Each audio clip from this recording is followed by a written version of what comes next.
Seja bem-vindo ao podcast Pão e Vinho. Aqui a sua vida será edificada. Para saber mais sobre a nossa família, acesse nossas redes sociais, @Pão e Vinho Ministério. Fique agora com a palavra e até a próxima. Abra comigo no livro de João, capítulo 3. Nós vamos ler aqui 2 livros agora, alguns versículos de 2 livros. Abra comigo o livro de João, capítulo 3, o pessoal vai colocar aqui.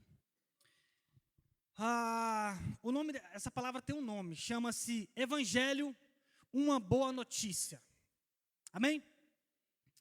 João 3,16, deixa eu abrir aqui também. Todos sabem esse versículo, praticamente.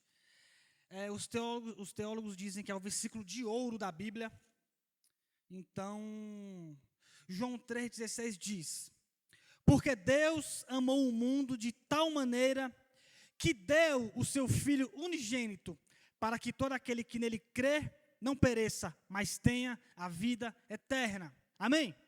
Agora vamos lá para Efésios capítulo 2, só um pouco mais para frente aí. Glória a Deus. Efésios capítulo 2, bora. Glória a Deus, cadê Efésios, gente? Será que Efésios sumiu da minha Bíblia? Achei, aleluia. Glória a Deus. Efésios 2, a partir do versículo 11. Efésios capítulo 2, versículo 11. Que diz: portanto, lembrai-vos de que outrora, vós, gentil na carne, chamados incircuncisão por aqueles que se intitulam circuncisos, na carne, por mãos humanas.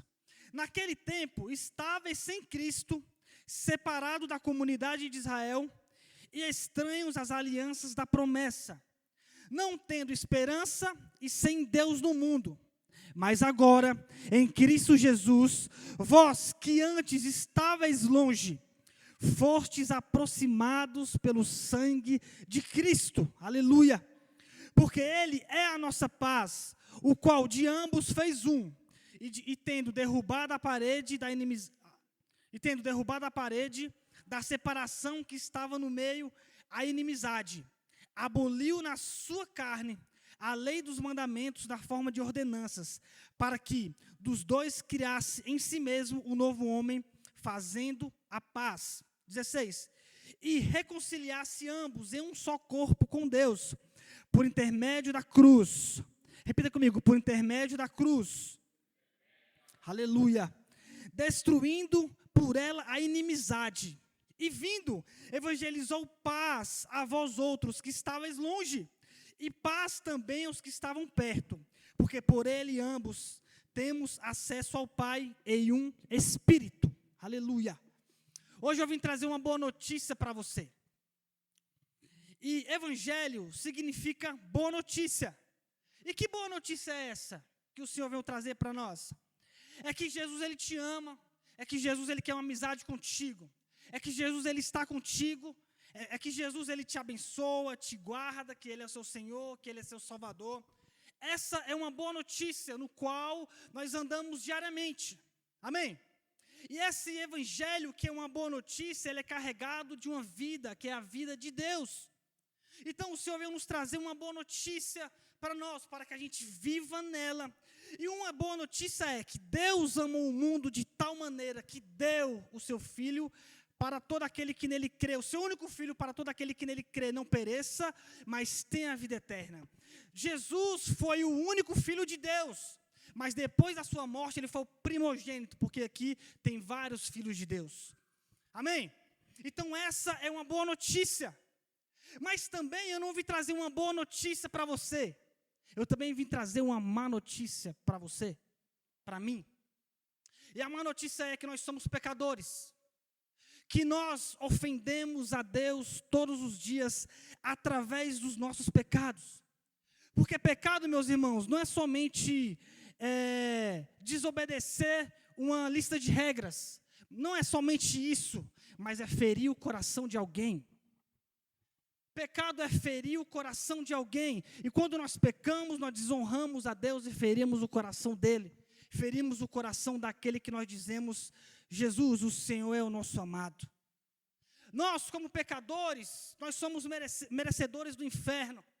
Deus continua sendo justo, continuaria sendo justo, sendo santo, sendo bom, sendo maravilhoso, sendo glorioso, se hoje Ele mandasse todo mundo para o inferno. Mesmo assim, Ele continuaria sendo bom. Mas a Bíblia diz que Ele amou o mundo. A Bíblia diz que Ele amou o mundo de tal maneira que deu o seu único Filho por amor, por graça, porque nós não merecíamos. E a Bíblia diz que Jesus morreu por nós, mesmo nós ainda sendo pecadores. Nós ofendemos a Deus todos os dias com os nossos pecados, mas mesmo assim Ele quer a nossa amizade, mesmo assim Ele quer estar conosco. É o ofendido querendo amizade com o ofensor. É o Criador querendo amizade com a criatura que somos nós. E nós somos privilegiados por conhecer a Cristo, porque hoje nós somos amigos de Deus, através de Cristo Jesus. E aqui diz, em Efésios capítulo 2, no versículo 12, diz: naquele tempo, estáveis sem Cristo, separados da comunidade de Israel, estranhos às alianças da promessa, não tendo esperança e sem Deus no mundo. Deus sempre existiu, mas Ele quer ser conhecido por nós. E essa é uma boa notícia. E a má notícia é que nós, como pecadores, nós vivemos e andamos como se Jesus não tivesse existido. Como se Jesus não tivesse morrido. Como se Jesus não tivesse se entregado por nós na cruz. Por meio dos nossos atos, por meio da nossa vida pecaminosa, por meio do nosso orgulho, por meio da nossa desobediência da palavra de Deus. E essa é uma má notícia. E quando nós sabemos essa verdade de boa notícia e de uma má notícia, nós não fazemos o que queremos, mas o que precisa ser feito. Você não faz o que você quer quando você entende a palavra. Você faz o que precisa ser feito. E o que precisa ser feito é arrependimento. É se arrepender das suas obras mortas. É se arrepender dos seus pecados e se voltar para Deus. Voltar o seu coração para Deus e crer no Evangelho. Marcos capítulo 1, versículo 15 diz. Marcos 1, versículo 15 diz: o tempo está cumprido. Jesus dizendo: o reino de Deus está próximo, arrependei-vos e crede no Evangelho. O que é arrependimento? Não é apenas você dizer não para o pecado, mas é você dizer sim para Deus. É você falar: Deus, eu me arrependo dos meus pecados, das minhas falhas, transgressões, e eu quero a sua vida, porque eu creio no Evangelho e creio nessa palavra. Se você não acreditar em mim, meus irmãos, leia a Bíblia, leia a palavra, seja um bereano. Você não precisa acreditar somente em mim que estou fazendo aqui, que eu estou falando aqui, somente naquilo que eu estou falando. Acredite no que está escrito, e no que está escrito é a verdade. Há uma frase que diz: se você crê somente naquilo que gosta no Evangelho, e rejeita o que não gosta, não é no Evangelho que você crê, mas sim em si mesmo. Se você só pega do Evangelho o que você gosta e rejeita o que você não gosta, que é você levar a sua cruz, que é você negar-se a si mesmo, que é você abandonar o pecado, você não crê no Evangelho, que é uma boa notícia. Você está praticando uma má notícia, que é o pecado, que é o que ofende a presença de Cristo Jesus. E o que fazer depois disso? O que nós precisamos fazer ao entender o Evangelho é praticar o Evangelho. Nós aqui estamos numa comunidade de fé. Irmãos, é muito bom e fácil pregar para vocês, cara, de verdade. Eu estou aqui pregando, né? Antes eu estava com um frio na barriga e etc. Né? Depois que a gente começa a pregar, fica legal e tudo mais. Só que é muito difícil você pregar e anunciar o Evangelho em lugares que as pessoas não querem ouvir o Evangelho. Elas querem tudo, menos ouvir o Evangelho, menos ouvir a palavra. É você falar de pecado, de arrependimento para as pessoas que elas não querem ouvir. Por exemplo, isso aqui que eu falei para vocês sobre má notícia e boa notícia, eu preguei num ônibus esses dias. O ônibus lotado, irmãos, lotado. E você via no coração, na face das pessoas, no rosto das pessoas, que elas queriam tudo, menos ouvir eu pregar. Mas eu falei, eu posso estar chato aqui neste lugar, mas a palavra que eu estou falando para vocês hoje pode mudar toda a sua eternidade. Eu falei lá no ônibus um negócio muito interessante. Eu falei, você está aqui, não querendo ouvir nada de palavra, mas você está aqui, você pode estar com o coração vazio, você pode estar com o coração cheio de pecado, você pode estar triste, você pode estar desanimado, você pode estar querendo tirar a sua vida, você está cheio de crise de ansiedade, síndrome do pânico. Fiquei falando várias coisas assim que Deus estava me mostrando, de várias pessoas naquele ônibus. E eu falei, sabe tudo isso aí que eu falei para você? Jesus recebe tudo isso aí, Entregue tudo isso aos pés da cruz. Entregue tudo isso a Jesus, que Ele vai receber, vai te perdoar, vai te abençoar e vai mudar toda a sua eternidade. E eu falei, a Bíblia diz, arrependei-vos e convertei-vos para serem apagados os vossos pecados. Jesus não veio aqui, meus irmãos, falei, né, meus amigos. Jesus não veio aqui, meus amigos, morrer por pessoas perfeitas, mas por pessoas imperfeitas que somos nós. E a Bíblia diz que mesmo nós ainda sendo pecadores, Jesus morreu por nossos pecados. Então você que está aqui nesse ônibus nessa noite, você é perdoado através do sacrifício de Jesus Cristo. Então se alegre com a alegria da salvação. E um monte de gente olhando para mim assim. Eu falei, se você estiver aqui hoje e nunca recebeu Jesus como seu único e suficiente Salvador, hoje é o dia. E se você está aqui hoje e se afastou dos caminhos do Senhor, Jesus está no mesmo lugar onde você o deixou. E Ele vai te receber. Posso orar aqui? Posso orar? Todo mundo pode? Comecei a orar. Então, irmãos, Deus, Ele age por meio de lugares improváveis e pessoas improváveis. Eu creio que muitas pessoas foram tocadas naquele dia. E sabe o que tinha nesse dia no ônibus? Um cego. Estava lá sentado de boa na cadeira dele lá e tal. Eu falei, outra coisa eu vou fazer aqui. Esse cara aqui é cego, mas eu creio que Jesus vai curar ele hoje. Cara, irmãos, pense como é que o povo estava lá me olhando. Eu orei por ele, toquei nele, falei, Jesus, cura esse cego, Senhor, em nome de Jesus. Senhor, não sei como o Senhor vai fazer, mas eu creio que ele vai ser curado, que ele pode ser curado. Não sei se vai ser instantâneo ou se vai ser gradualmente, mas em nome de Jesus, você jovem, seja curado em nome de Jesus. Aí Deus me deu uma palavra para ele, eu falei assim, independente do que falam de você, independente do que você escuta, Jesus, Ele te ama e Ele quer que você escute o Evangelho. Eu não sei o que vai acontecer com você a partir de hoje, mas Deus me mandou aqui para pregar e entregar uma palavra para você. Ele não foi curado, mas ele ouviu e recebeu o Evangelho do reino de Deus. E isso pode mudar toda a vida dele, cara. Então, irmãos, arrependimento é dizer sim para Deus. Porque Deus ele é suficiente em si mesmo, Ele é o fim para si mesmo. Então não tente colocar Deus no meio do seu fim. Ou seja, foi igual foi falado aqui, você não precisa barganhar com Deus ou fazer algo com Deus, Deus não precisa de nada disso. O que Deus quer, o seu coração, e o que nós precisamos é da sua presença, é da presença dEle, porque Deus Ele é suficiente. E Ele quer levantar homens e mulheres de Deus arrependidos e vivendo o Evangelho. Ou mais, famílias arrependidas, casas arrependidas, casas cheias do Espírito Santo.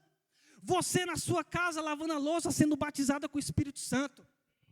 Você, homem, cuidando dos seus filhos, sendo batizado no Espírito Santo, chorando e amando o Senhor. Você na sua casa, mesmo na sua casa conturbada, uma casa desestruturada, você chama a Deus, vem morar na minha casa. Eu me arrependo dos meus pecados. Para quando você viver essa vida de arrependimento na sua família, na sua casa, você chegar aqui na igreja, celebrar o que Deus fez na sua vida e na sua casa. Não apenas pedir, mas agradecer, mas entregar.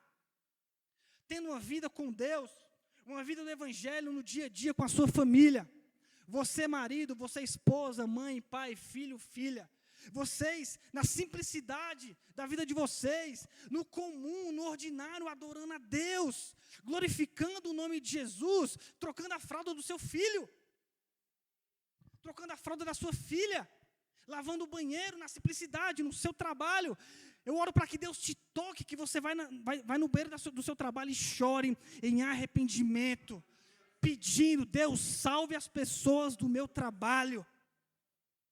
Você, como uma pessoa comum, que vai amanhã trabalhar, mas cheio do Espírito Santo, essa é uma boa notícia. Você vai trabalhar, vai pegar um ônibus, vai ser cheio do Espírito Santo, vai entregar uma palavra para uma pessoa do seu lado, vai entregar um cartãozinho, vai dar um abraço, eu não sei, mas Deus quer te usar na simplicidade, mesmo você pensando que você não pode fazer nada, mas você pode através do Espírito Santo. Tem uma frase de um teólogo, ele é católico, ele diz, o nome dele é Chesterton, ele diz: a coisa mais extraordinária do mundo é um homem comum, uma mulher comum e seus filhos comuns. E não somente isso, tudo isso cheios do Espírito Santo. Você sendo comum, uma pessoa normal, uma pessoa que vai trabalhar, um empresário, alguém cheio do Espírito Santo, que pode mudar uma vida de uma pessoa. E a gente vive essa vida comum na segunda-feira, na terça-feira, no nosso trabalho, no nosso dia a dia, falando com pessoas, se arrependendo de muita coisa, fazendo muita coisa e se arrependendo. E tem uma frase que a gente fala muito assim, né? Nossa, se arrependimento matasse, eu já estaria morto, né? Não é verdade? Tanta coisa que a gente já fez, caramba, se arrependimento matasse, eu já estaria morto. Só que esse arrependimento, que a gente fala assim da boca para fora, não mata, nunca matou e nem vai matar. O que mata é exatamente o contrário. É o não arrependimento dos nossos erros. O que mata, o que leva a nossa vida para uma vida de morte espiritual, é o não arrependimento. Porque arrependimento é você dizer sim para Deus. Se você tiver remorso, você faz de novo. Mas arrependimento é você mudar a sua mentalidade. Então, quando você muda a sua mentalidade, você morre para si mesmo, mas você vive para Deus. E o não arrependimento dos nossos erros nos mata, porque a gente vai viver ainda no pecado de prostituição, do pecado sexual, na mentira, no orgulho, na soberba. A gente vive nesse pecado e não se arrepende pensando que está tudo bem. Só que deixa eu te falar uma coisa para você, uma boa notícia: não está tudo bem. Por que uma boa notícia? Porque a gente precisa abrir isso para Deus entrar, Deus fazer. Porque tem muita coisa que nós não vamos fazer por nós mesmos, meus irmãos. Nós precisamos de Jesus. João 15,5, Jesus diz: porque sem mim nada podeis fazer. Então, quando eu for fazer pelas minhas obras, pelas minhas mãos, a Bíblia chama isso de trapos da imundícia, que não vale nada. Só que a gente não vai fazer isso por nós mesmos, nós precisamos do Senhor. Só que, às vezes, você pode estar aqui hoje. Você pode estar aqui hoje e não estar lidando bem com a vida de igreja. Ou você pode não estar mais vendo sentido nisso aqui de vida de igreja. Ou você só tem um domingo para adorar a Deus. Sabia que tem pessoas que a semana toda é cheia, não tem tempo. Só tem um domingo para adorar a Deus. Deus também tem uma boa notícia para você. Adore a Deus nesse dia. Entregue tudo nesse dia. Se durante a semana você não teve tempo, atarefado com várias coisas, não teve tempo de fazer nada, nem de dar um glória a Deus, nem de ler a Bíblia e etc. Porque já aconteceu isso comigo muitas vezes, meus amigos. Muitas vezes. E tem pessoas aqui que pode estar acontecendo isso. Deus está te vendo. Deus, Ele ainda te vê. Nós precisamos, como igreja, também se importar com você, porque isso pode acontecer. Então, irmãos, esteja pronto. Billy Graham disse algo interessante. Esteja pronto, pois o de repente de Deus acontece em dias comuns. Então, às vezes, Deus pode mudar a sua vida de uma hora para outra, no dia que você estiver em casa, no dia que você estiver no trabalho, no dia que você estiver cuidando do seu filho, você está fazendo qualquer outra coisa. Deus, o de repente de Deus acontece em dias comuns. Porque você é uma pessoa comum, que vive uma vida comum, mas adora um Deus que é extraordinário. E Deus quer que você viva isso. Esse extraordinário de Deus em dias comuns. Porque vai vir. Vai acontecer. Peça a Deus com fé. 1 João capítulo 3, versículo 3, diz: e todo aquele que tem nele essa esperança, santifique-se a si mesmo.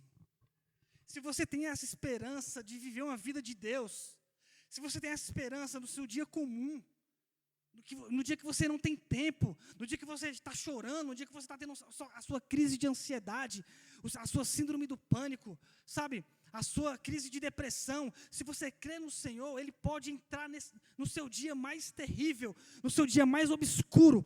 Ele te vê. Ele pode entrar nessa situação, onde você não vê mais saída. Ou numa situação onde você não quer mais nada. Onde você não quer saber mais de igreja, onde você está vendo sua vida muito difícil, onde você está vivendo tempos horríveis, tempos difíceis, e você não vê clareza do Evangelho, e você não vê clareza mais, você não vê Deus na sua situação, você não vê Deus nas suas coisas. Deus pode fazer um milagre acontecer na sua vida através dessas situações, meus amigos. Porque o nosso intuito como religiosos, evangélicos religiosos, é quando a pessoa está passando por isso, é que ela está dando brecha, é que ela não está adorando a Deus, é que ela está acontecendo. Não, irmãos. É uma situação difícil que ela está passando, e nós como igreja, o que nós estamos fazendo? Nós precisamos, nessa situação difícil que você souber, ore, abrace, chame para tomar um café, abrace, converse, interceda, ligue, mande mensagem, WhatsApp, não sei. Mas se você souber, faça alguma coisa. Seja satisfeito em Deus, ao ponto de quem estiver precisando ao seu lado, ou perto de você, você ajude. Uma das estratégias de evangelismo muito boas que eu tenho aprendido, tenho usado, é a satisfação. Você ser tão satisfeito em Deus, você vê que em Deus você é satisfeito, você vê que nele você tem tudo que precisa. A pessoa que chegar para você com alguma situação terrível, ruim, você demonstrar essa satisfação para a pessoa. Mesmo ela em tempos difíceis, ou, que já aconteceu comigo, mesmo você e eu em tempos difíceis, você demonstrar gratidão e graça pelo Evangelho, evangelizando, anunciando o Evangelho e também dialogando com outra pessoa. A graça do Evangelho, o poder do Evangelho se encontra também nessas coisas. Em dias comuns, em dias onde você não tem nada para entregar, você ainda tem para entregar. Quando você não tem nada para falar, chega uma situação que você tem alguma coisa para falar. Por quê? Porque não é você, é Deus, é o Cristo, é o Espírito que habita em você. E isso vai ser manifestado quando você sair daqui, na segunda-feira, na terça-feira, no seu trabalho, através da sua vida. Isso pode ser manifestado. Então não se sinta incapaz nessa noite. Porque não é você que fala, é Deus. Então se você está aqui, você adora a Deus, você ama Jesus, só deixa Ele fazer através da sua vida. E se você estiver aqui passando por alguma situação de pecado, de frieza espiritual, de várias coisas, de desobediência à palavra, de desobediência àquilo que Deus diz, nos procure, peça ajuda. Somos uma comunidade de fé que pode te ajudar. Amém? Glória a Deus. Aleluia. Seja satisfeito em Deus, porque Ele te vê. João capítulo 1, versículo 46. Queria que botasse aqui esse versículo para a gente ler junto.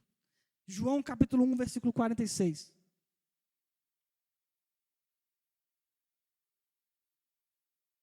Vamos lá. Vai ser até o 49. Perguntou-lhe Natanael: de Nazaré pode sair alguma coisa boa? Respondeu-lhe Filipe: vem e vê. Próximo. Jesus viu Natanael aproximar-se e disse ao seu respeito: eis um verdadeiro israelita em quem não há dolo. Aleluia. Perguntou-lhe Natanael: de onde me conhece?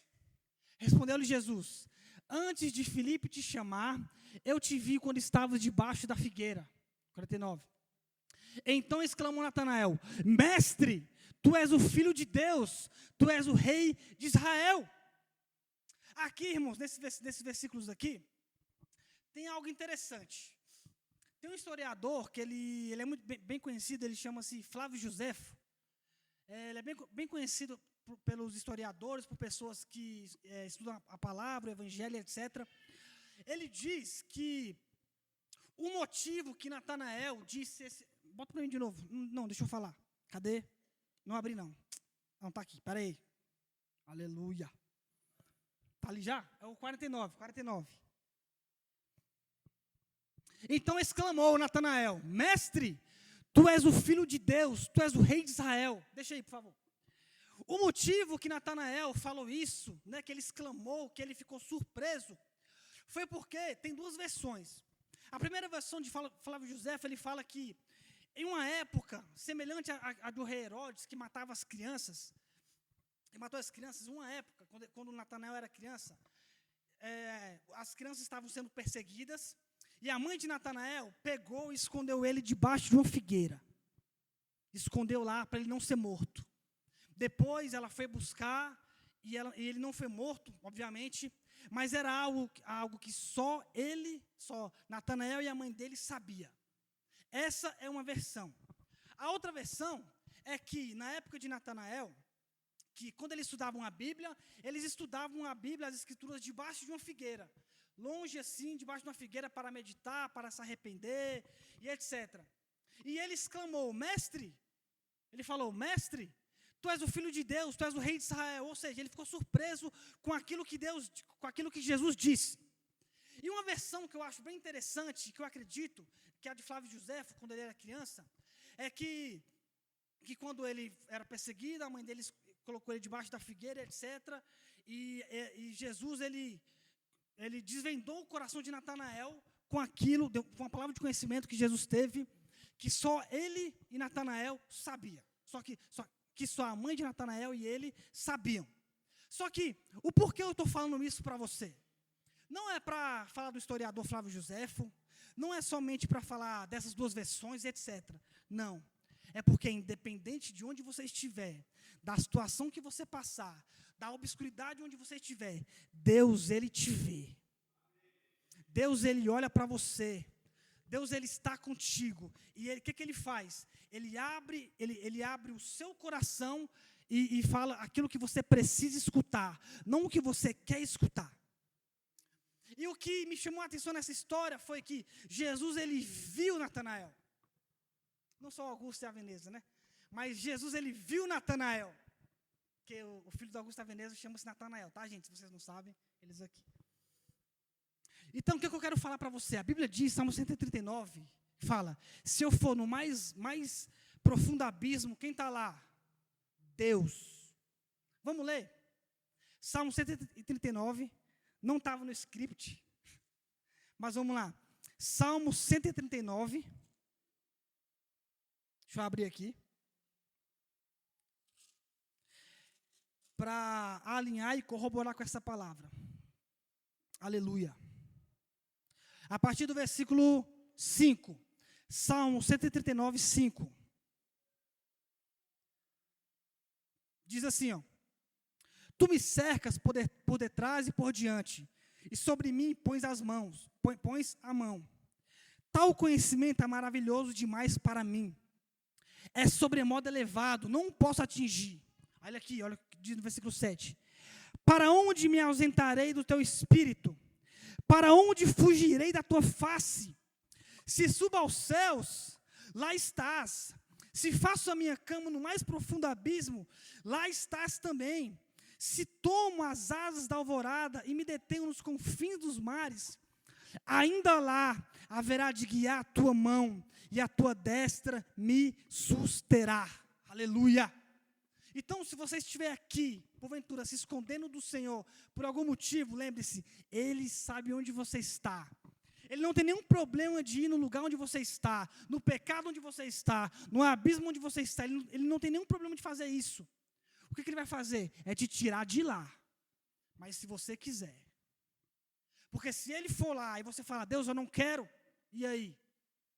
Agora, se você falar, Deus, eu quero, Deus, eu estou aqui, aí ele vai mudar toda a sua história. Aí, meu amigo, Deus, ele te vê. Sabe, ele te vê, e através de você, Deus também quer ver pessoas. Por exemplo, muitas pessoas aí fora e aqui dentro, sabe que Deus ama, que Jesus morreu. Muita gente sabe, irmãos. Se você falar para várias pessoas aí na rua, Deus te ama, Jesus te ama, amém, eu sei, eu creio. Mas sabe o que as pessoas lá fora, e muitos aqui dentro, querem saber? É se a gente, nós, como igreja, como discípulos de Jesus, amamos elas. Porque aí muda toda a rota. Porque aí muda tudo. Porque ela quer ver a igreja agindo, quer ver a igreja, nós, mudando a vida delas, quer ver nós amando quem Deus ama. Deus quer amar as pessoas através de nós. As pessoas querem saber se você as ama. Seu filho quer saber se você ama ele. Seu marido, sua esposa quer saber isso. De uma forma diferente. Como Deus vê essa pessoa. Às vezes você vem para a igreja, o seu marido ou sua mulher não quer vir, etc. E vice-versa, o seu filho. Ao invés de você criticar, falar alguma coisa, por que você não senta com ele e prega o evangelho? Senta com ele e lê a Bíblia com ele ou com ela. Fala a palavra de Deus com ela. Chame o Espírito Santo, a vida de Deus dentro da sua casa, para ela sentir vontade de vir para cá. Não como uma forçação de barra, mas como pedindo para o Espírito Santo conduzir ela, conduzir essa pessoa, conduzir a sua família, conduzir os seus parentes, os seus filhos e etc. Por quê? Porque Deus te vê. E nós vivemos tempos difíceis, vivemos tempos de aflições. Quando a gente vê por aí, na nossa casa, família, amigos, a gente sabe que estamos vivendo os tempos difíceis, como a Bíblia também diz. E o que fazer nesses tempos difíceis? A Bíblia diz, em João capítulo 16, versículo 33, olha só o que é que Jesus disse. João capítulo 16, versículo 33, diz: essas coisas vos tenho dito para que tenhais paz em mim. O que é que Jesus disse? No mundo passareis por aflições, mas tende bom ânimo, eu venci o mundo. Jesus, ele sabe exatamente o que você está sentindo, sabe exatamente o que você está passando, mas ele quer te encontrar nos dias comuns. Ele sabe, ele falou, no mundo tereis aflições, você vai ter problema, você vai ter dificuldade, você vai ter várias coisas ruins, vai ter aflições, vai ter perseguições. No mundo tereis aflições, mas tende bom ânimo, eu venci o mundo. Eu falo isso para que tenhais paz em mim, ou seja, você no meio da sua tribulação, você no meio do seu problema, da sua dificuldade, você vai ter paz, porque o Espírito do Cristo ressurreto vai estar com você. E eu estou pregando isso para pessoas comuns, só que precisamos ter algumas atitudes. Eu falei algumas aqui, arrependimento, obediência. Salmos 32, 3 diz assim: enquanto calei os meus pecados, envelheceram os meus ossos, pelos meus constantes gemidos todo dia. Enquanto calei os meus pecados, envelheceram os meus ossos. Ou seja, enquanto eu calei os meus pecados, no momento que eu poderia falar para eu me arrepender, eu morri aos poucos. Eu estou morrendo aos poucos. Às vezes você acha isso, poxa, eu não preciso falar, eu não posso falar, para que conversar, para que expor isso, para que expor aquilo? Mas a Bíblia também diz, em Tiago capítulo 5, versículo 16, isso é Bíblia, irmão, não precisa acreditar em mim, acredite no que está escrito. Tiago capítulo 5, versículo 16 diz: confessai, pois, os vossos pecados uns aos outros, e orai uns pelos outros para serem curados. Muito pode, por sua eficácia, a súplica do justo. Então, irmãos, confessar os pecados uns aos outros, procure uma pessoa que você confia, que é de Deus, e converse com ela. Peça para ela orar por você. Se arrependa dos seus pecados. e viva uma vida com Deus. Não morra espiritualmente. Peça ajuda. Amém? Glória a Deus. Porque Deus, Ele quer te usar, quer te encontrar nos dias comuns. Nos dias onde você menos espera. Para você ser cheio do Espírito Santo. A Bíblia diz em Tiago, capítulo 5, versículo 17.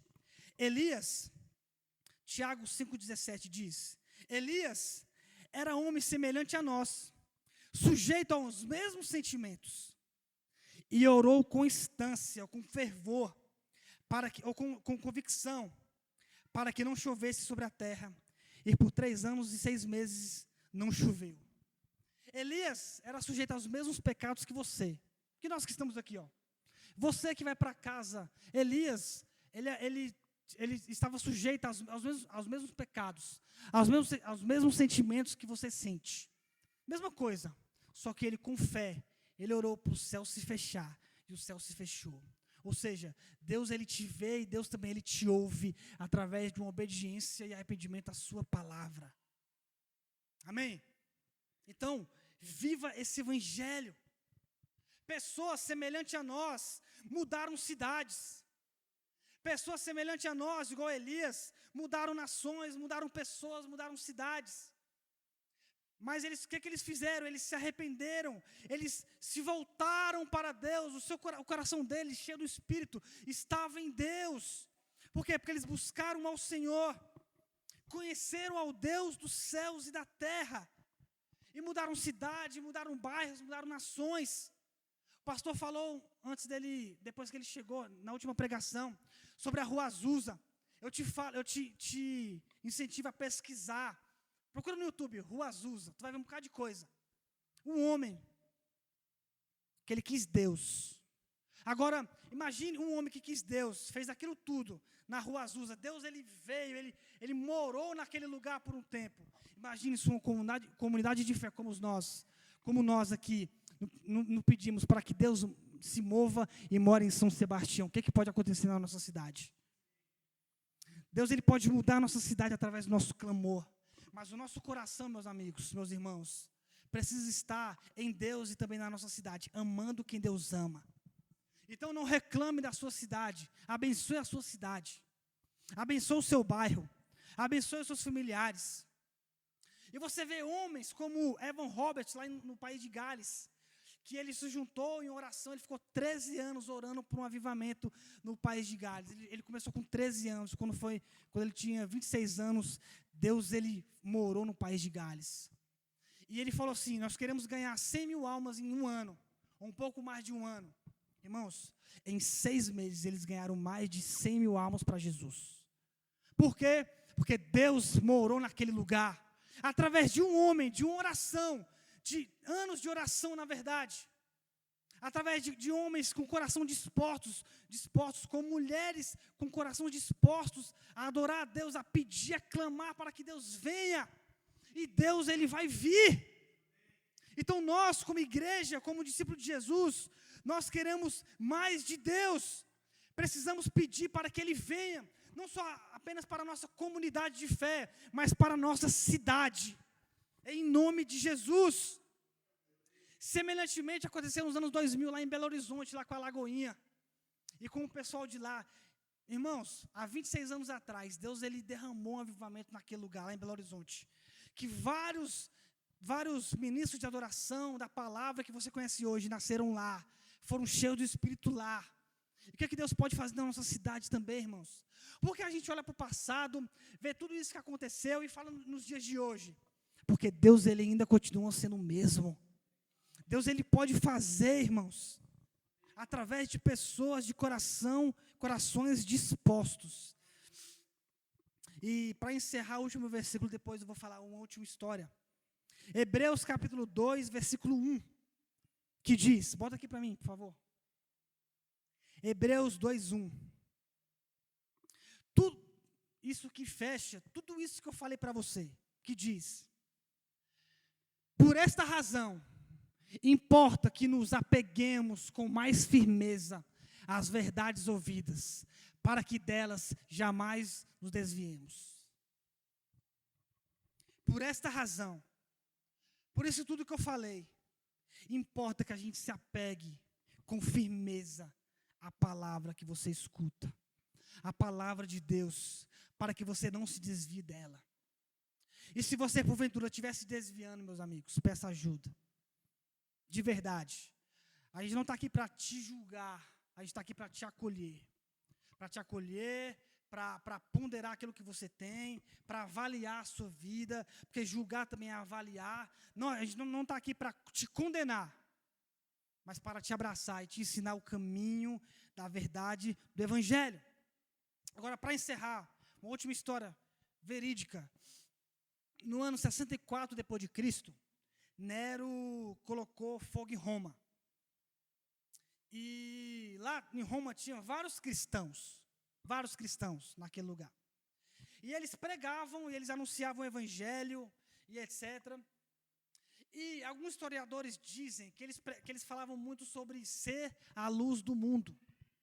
Que nós como cristãos, nós somos a luz do mundo para que a gente ilumine onde a gente for. Então, aonde há trevas, quando a luz chegar, as trevas têm que ir embora. E essa era alguma das ministrações que eles pregavam, que eles discipulavam e etc. Quando Nero colocou fogo em Roma, ele colocou a culpa nos cristãos, ele começou a perseguir os cristãos. E aí, meus amigos, era perseguição em cima de perseguição. Eles matavam animais, vestiam os cristãos com peles de animais, cheio de sangue, com o cheiro dos animais, e jogavam para os cães comerem os cristãos vivos. Cristãos eram mortos por Nero, porque ele mandava matar, mandava esquartejar e fazia isso. E uma das coisas que Nero fez foi fazer pessoas como tocha humana. O que é isso? Pegava uma pessoa, um cristão, amarrava na estaca, colocava assim no seu jardim ou na cidade e colocava fogo. E tocava fogo neles. E quem passava perto, algumas pessoas dizem, alguns historiadores dizem, quem passava perto começava a zombar e falavam: vocês não pregavam que vocês eram a luz do mundo? Agora vocês de fato estão sendo a luz do mundo. Estão iluminando a nossa cidade com seus corpos. Homens e mulheres comuns que amavam Jesus, não negaram Jesus e obedeciam o Evangelho. Eles morriam dessa forma. Além disso, várias outras formas. E o que eu quero dizer com isso? O que eu quero dizer com isso para vocês, para fechar? Que você não despreze aquilo que você escutou. Que você mesmo sendo perseguido ou não, que você mesmo vivendo a sua vida comum, Deus ele te vê. Mas essas histórias, elas chegam para nós, para nos mover, para nos trazer um alerta do que é que nós estamos vivendo, o que é que nós estamos fazendo em favor do Evangelho, em favor de Deus, em favor das pessoas. E as pessoas eram mortas, inocentes eram mortos, porque eles amavam a Jesus somente. Porque eles pregavam o Evangelho somente.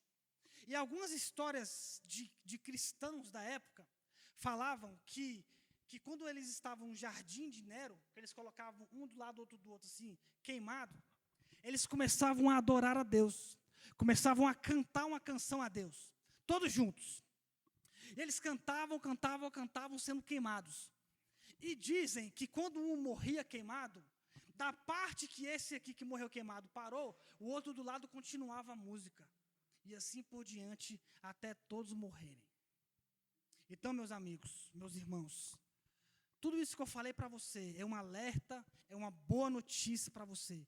Vamos voltar ao Evangelho do Reino de Deus. Vamos obedecer ao Senhor. Mesmo você com seus pecados, falhas, transgressões, tudo isso, coloque tudo isso diante do Senhor. E viva uma vida reta do Evangelho, uma vida íntegra, dentro da palavra de Deus. Você vai pecar? Vai, mas você vai pecar e vai se arrepender. Você vai falhar? Vai como ser humano, mas você não vai deixar isso te abalar, ou não vai deixar isso te parar. Você vai confessar os seus pecados e obedecer a Deus e viver o Evangelho. Amém? Glória a Deus. Se coloque de pé, vamos orar.